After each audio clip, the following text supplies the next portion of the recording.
আরে নীল, সবুজ, কখন এলি তোরা? কতদিন আসিস না। সেই কলেজ লাইফের পরে দেখাই হয়নি।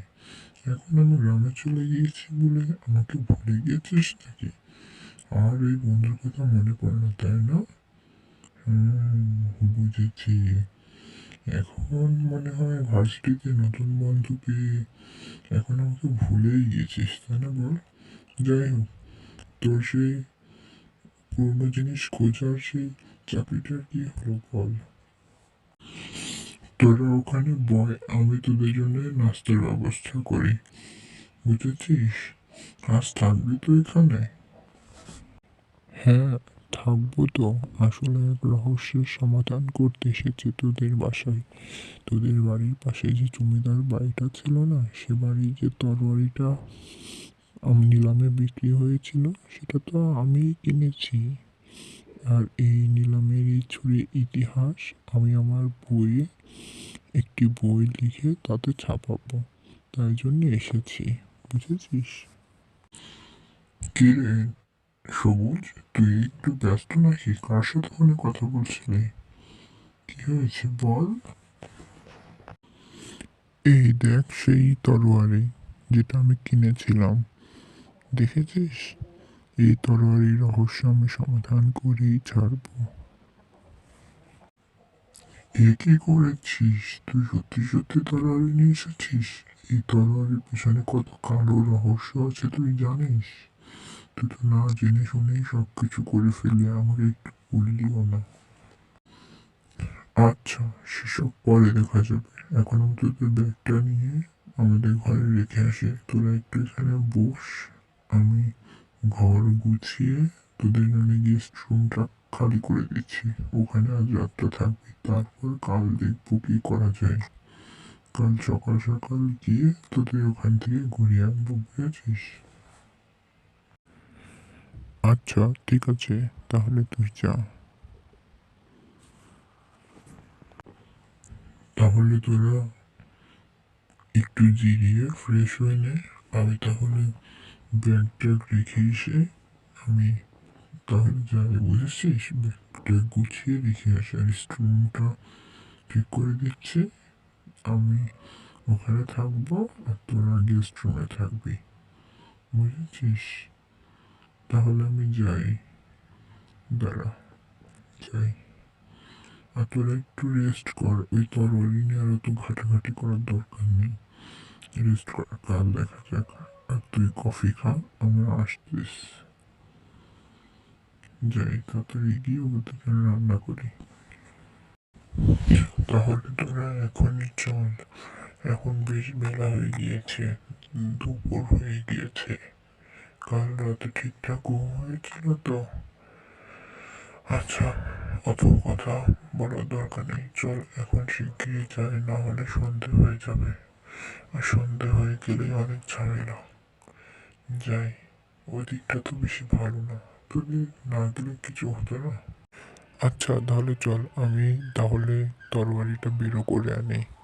এই তো, চল এবার শিগগিরই চল, তাড়াতাড়ি যেতে হবে। রাত হয়ে গেলে আবার অনেক ঝামেলা। এখান থেকে বাড়ির পাশে বলেছিলি, কিন্তু আমি তো মনে হয় অনেক দূরেই তো মনে হচ্ছে। চল চল তাড়াতাড়ি চল। আচ্ছা ঠিক আছে, চল এক্ষুনি। ওহ, যেতে সেই সন্ধেই হয়ে গেল। তাড়াতাড়ি বেরোনোই ভালো ছিল, এখন রাতে আমরা কোথায় যাব? ওই জায়গাটা শুনেছি ভয়ানক, ওখানে নাকি ভূত থাকে। এটা কি সত্যি? আমি শুনেছি ওখানে গেলে নাকি এক ভূত আর এক মেয়ের কান্নার আওয়াজ শোনা যায়, মাঝে মাঝে সাদা কাপড় পরা এক মেয়েকে দেখা যায়। আরে কিচ্ছু হবে না, চল তো। ওসব ভূত টুত বলে কিছু হয় না, ওসব সব আমাদের মনের ভুল। চল চল, পাটা ব্যথা হয়ে গেল, এখনো কত দূর। আরে ধ্যাত, একটু একটু করে তো পুরো পথটাই হাতে নিয়ে এলি, এখনো কত দূর? আমি আর পাচ্ছি না, আমার পাটা ব্যথা করছে, তাড়াতাড়ি চল। আরে প্রায় চলে এসেছি, আর একটু সামনে। আমাদের আর একটু আগে বেরোনো উচিত ছিল। এই তো প্রায় সামনে, তাড়াতাড়ি আয়, তাহলে পৌঁছে যাবে। তাড়াতাড়ি আয়, তাড়াতাড়ি আয়, অন্ধকারে লাইটও আনলাম না। তাড়াতাড়ি চল। এই যে সেই ভয়ানক জমিদার বাড়ি। ওই দেখ, দূর থেকে দেখলেই গা হিন হিন করে ওঠে, গা রক্ত ঠান্ডা হয়ে যায়। তোরা যাই বলিস, আমার কিন্তু বেশ ভয় করছে। ওখানে যাওয়ার দরকার নেই, চল। দেখেছিস তো, চল আমার বাড়ি চলে যাই।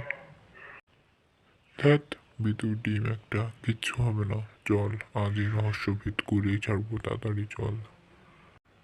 আচ্ছা, তোরা যখন এত জোরাজুরি করছিস, তাহলে চল তোদের জমিদার বাড়ি ঘুরিয়ে নিয়ে আসি।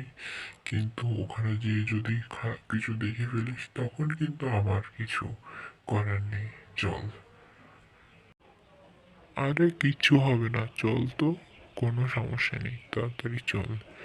চল, কাল আবার আমার ফ্লাইটে করে কাল আবার চলে যেতে হবে। তাড়াতাড়ি চল, আজকেই সুযোগ। আর এই বাড়ি ঢোকার গেট কোনটা? ও, ওইদিকে। তাহলে চল, তাড়াতাড়ি চল। চল, তাড়াতাড়ি চল। কতটা দেরি হয়ে গেল আবার বাসায় ফিরতে ফিরতে। আচ্ছা ঠিক আছে, চল। সামনের গেটটা ভাঙা, পিছনের গেট দিয়ে ঢোকা যাবে। চল পিছনের দিকে যাই। পেছনের দিকটায় সম্ভবত একেবারে ঠিকঠাক।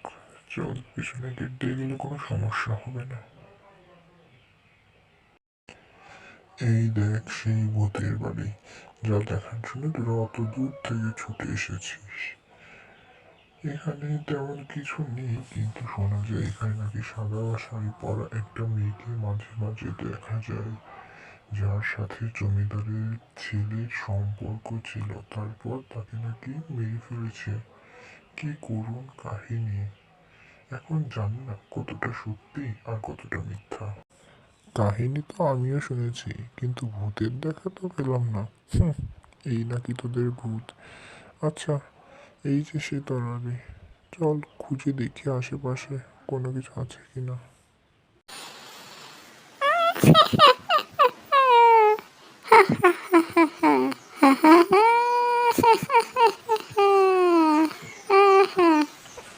কিসের একটা আওয়াজ শুনলাম মনে হলো। এই, তোরা কেউ শুনেছিস? তোরা কি কেউ কোনো মেয়ের হাসির কণ্ঠস্বর শুনতে পেয়েছিস? আমার কাছে মনে হলো কোনো মেয়ে হাসছে। তোরা কি কেউ কিছু শুনতে পেরেছিস? বল, শুনেছিস কিছু? হ্যাঁ, মনে হয় তাহলে সে ভূতটা এসেছে। কি হবে এখন আমাদের?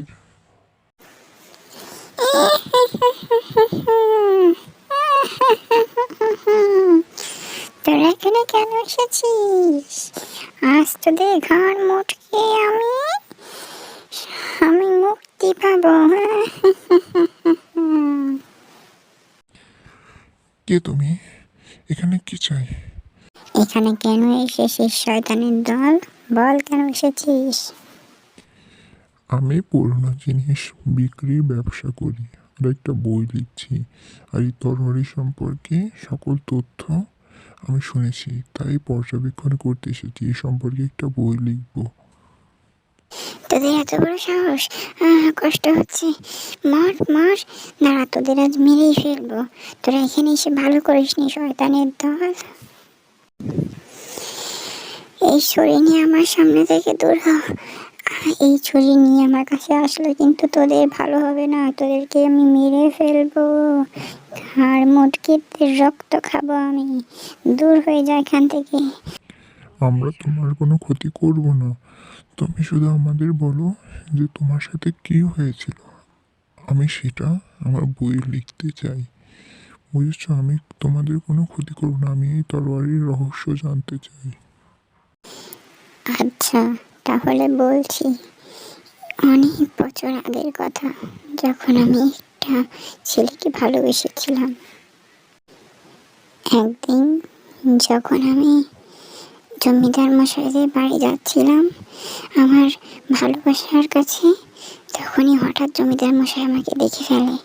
তখন আমি বলি, আমি আমি আপনার ছেলেকে খুব ভালোবাসি, আর সেও আমাকে খুব ভালোবাসে।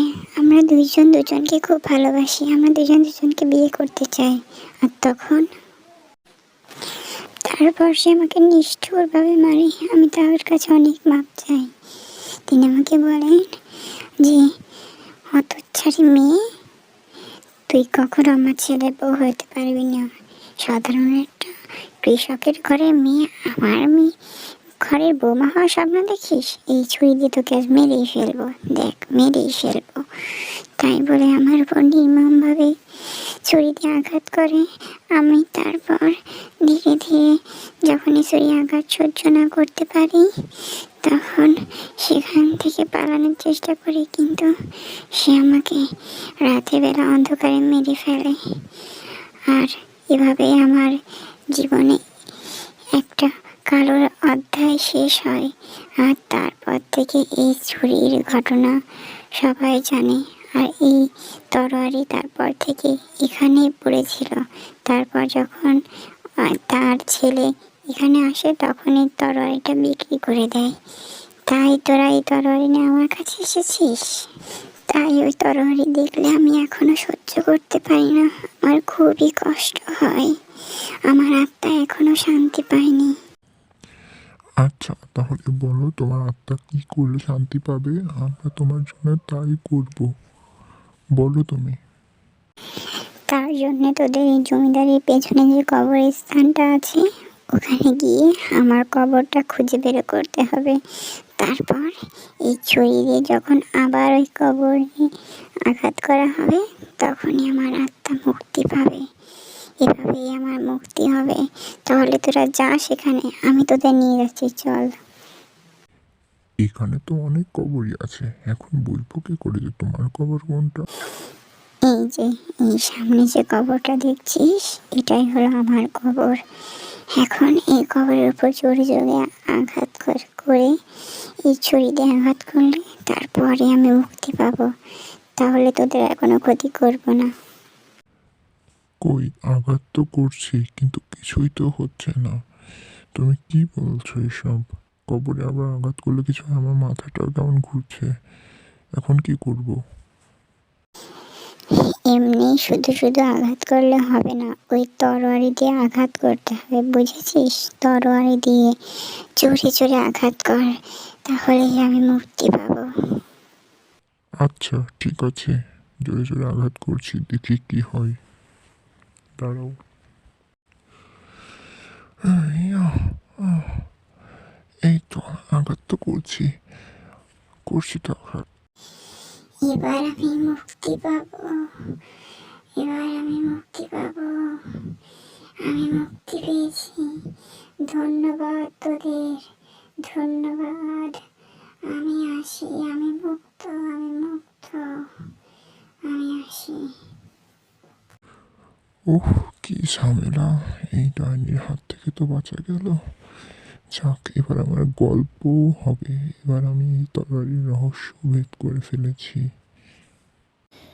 তাহলে চল এখন বাড়ি যাই। আর এইভাবে এদের এই কাহিনী শেষ